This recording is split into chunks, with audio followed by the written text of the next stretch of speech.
Welcome back, everyone. Let's take a little bit more of a look at this summary right here. So one thing that you'll need to know is if you want to upload something to the App Store, you'll need to know about this bundle identifier here.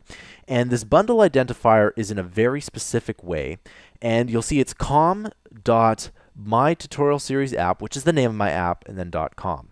And usually when you have a bundle identifier like this, this is really specific, and you'll need to know about this later on. For the most part, you won't need to add in this version number here, although you can go ahead and put in 1.0 if you really want to. All right. You don't need to click on this because, again, Buzztouch handles all of this for you. One thing that I do want to take a look at is the orientations. Now, you own an iPhone, and you'll note that you can support different orientations.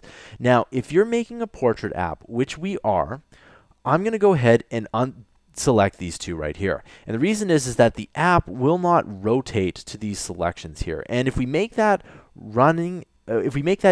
change in Xcode here, then we won't have to make it in Buzztouch. And it's probably better that you do it here anyway. Now, you can also make some of these changes in Buzztouch here. And this is what the power of Buzztouch really is. You can see that later on that you can actually hide the status bar, which is that status bar that shows the batteries, the clocks, and whether you're connected to Wi-Fi or 3G or whatever you're connected to. And you can go ahead and you can change the the opacity and the translucency of this. You can also do that in Buzztouch. So what you do is you do that in Buzztouch, and it makes the change in Xcode. But you can also make the change in Xcode. The one other thing that I wanted to show you is that, remember that app icon we loaded? You can see it's physically loaded in right here. You can see that there's an app icon, and if you really wanted to, you can upload these launch images too, if you really wanted to. Now, since this is a universal app, and I'm just going to go ahead and just close this up, you have the same thing for iPad. Okay, so I'm just going to go ahead and deselect both of these.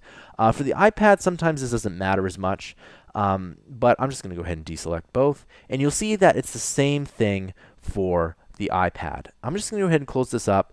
And we don't really need to know any of the rest of the stuff within this menu here, but I did want to show you how Buzztouch actually affects what happens in Xcode. Later on, what ends up happening is when we go into some of the code right here, the changes we'll make changes into the code right there.